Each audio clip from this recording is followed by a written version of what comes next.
നമ്മൾക്ക് ഇപ്പോൾ ഞങ്ങൾ 6 മണിക്ക് തുടങ്ങിയതാണ്. പക്ഷേ ഇത് 7:30 ആയിട്ടും ഇവർക്ക് വേണ്ട ഞങ്ങൾ ആവശ്യപ്പെട്ട പ്രകാരമാണ് ഇന്നലെ നമുക്ക് ഇറ്റാച്ചി തന്നെ അവൈലബിൾ ആയിട്ടുള്ളത്. അങ്ങനെ ഇറ്റാച്ചി വന്ന് ഇതുവരെയായിട്ട് ഇപ്പോൾ സമയം 7:30 മണി, നല്ല മൂടൽമഞ്ഞുണ്ട്.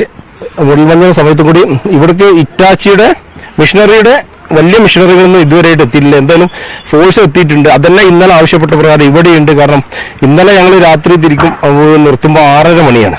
6:30 മണിക്ക് നിർത്തുമ്പോൾ തന്നെ ഇതിന്റെ അടിയിൽ നിന്ന് ഇന്നലെ തന്നെ ചെറിയ ചെറിയ തോതിൽ ദുർഗന്ധം നമുക്ക് സ്മെല്ലടിക്കുന്നുണ്ട്. അപ്പോൾ ഇന്നിപ്പോൾ അത് കൂടുതലാണ്. അപ്പോൾ അതിൽ നമുക്ക് മനസ്സിലാക്കുന്നത് വെച്ചാൽ ഇതിന്റെ അടിയിൽ ഇനിയും മൃതദേഹങ്ങളുണ്ട് എന്നുള്ളതാണ്. അപ്പോൾ ഇനി വലിയ മിഷനറികൾ എത്രയും പെട്ടെന്ന് അധികൃതരുടെ ഭാഗത്തു നിന്ന് എത്തിക്കണം. എന്നിട്ട് അപ്പോഴേ നമുക്ക് തെരച്ചിലിന് നമുക്ക് നിലവിൽ എന്താണ് ഏറ്റവും അനിവാര്യമായത്? മണ്ണ് ഇങ്ങോട്ടേക്ക് നീക്കുക എന്നുള്ളതാണ്. അതിന് മണ്ണുമാന്തി യന്ത്രങ്ങൾ ആവശ്യം. അങ്ങനെയാണ്. ഇതിൽ കാര്യമായിട്ട് മണ്ണല്ല ഇവിടെ കിടക്കുന്നത്, വലിയ തടികളാണ്. കാരണം ആ മലമുകളിൽ നിന്ന് വന്ന തടികൾ ഫുള്ള് ഇവിടെ ഇങ്ങനെയല്ലായിരുന്നു. ഇവിടെ അതുപോലെ തന്നെ തേയിലത്തോട്ടങ്ങളായിരുന്നു ഒരു ഭാഗം വരെ. അത് മണ്ണ് ആ മലയിൽ നിന്ന് മണ്ണ് ഇങ്ങോട്ട് ഒഴുകി വന്നതാ ഇവിടെ. കാരണം ഇവിടെ ചുഴറ്റി അടിച്ച് വെള്ളമെല്ലാം നദിയിലോട്ട് ഒഴുകിപ്പോയി.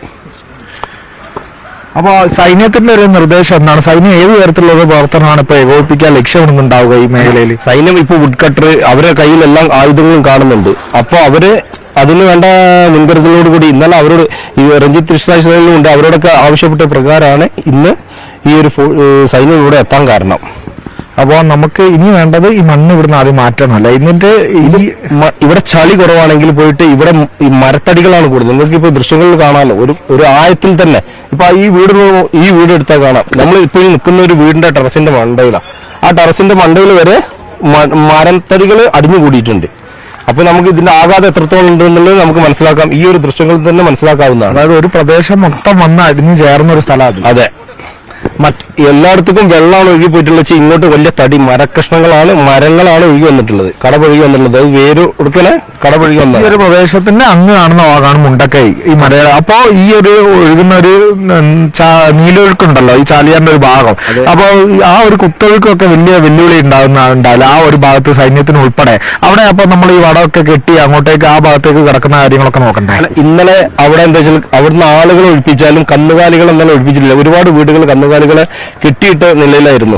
ഇന്നലെ ഇവിടുന്ന് വടം ഉപയോഗിച്ച് നമ്മളെ ആളുകൾ തന്നെ വടം ഉപയോഗിച്ച് അക്കരെ കടത്തി കുറച്ചുപേര് നീന്തി അക്കരെ കടന്നിട്ടാണ് ഇന്നലെ അവിടുത്തെ കന്നുകാലികൾ അയച്ചു വിട്ടത്. അപ്പോ ഇനി നമുക്ക് ആ ഒരു മേഖലയിലേക്ക് കൂടെ എത്തേണ്ടതുണ്ടോ? അത്ര അപ്പുറത്ത് കാണുന്ന ആ പുഴയ്ക്ക് അപ്പുറം ഈ ഒരു വിടവിന് അപ്പുറത്തായി നമുക്ക് എത്തേണ്ടതുണ്ടോ? അങ്ങോട്ടേക്ക് എത്തേണ്ടതുണ്ടോ?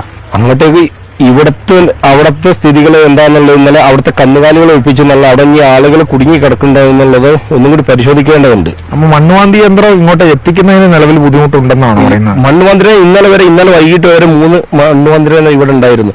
ഇനി കൂടുതൽ വലിയ തോതിലുള്ള, കാരണം ഈ ചെറിയ ഇറ്റാച്ചിക്ക് താങ്ങാവുന്ന കഴിയുന്നതിൽ അപ്പുറം ഭാരമുള്ള മരങ്ങളാണ് ഇവിടെ ഉള്ളത്. അപ്പൊ നമുക്ക് ഏറ്റവും വലിയ യന്ത്രങ്ങളെയാണ് ഇങ്ങോട്ട് ആവശ്യം. അതിന്റെ അടിസ്ഥാനത്തിലൊക്കെ കൂടിയാണ് സൈന്യം ഇവിടെ എത്തിയിട്ട് സാഹചര്യം പരിശോധിക്കുന്നത് അല്ലേ? സൈന്യം സാഹചര്യം പരിശോധിക്കുന്നുണ്ട്. അവർ റെസ്ക്യൂവിൽ ഏർപ്പെട്ടിട്ടുണ്ട്.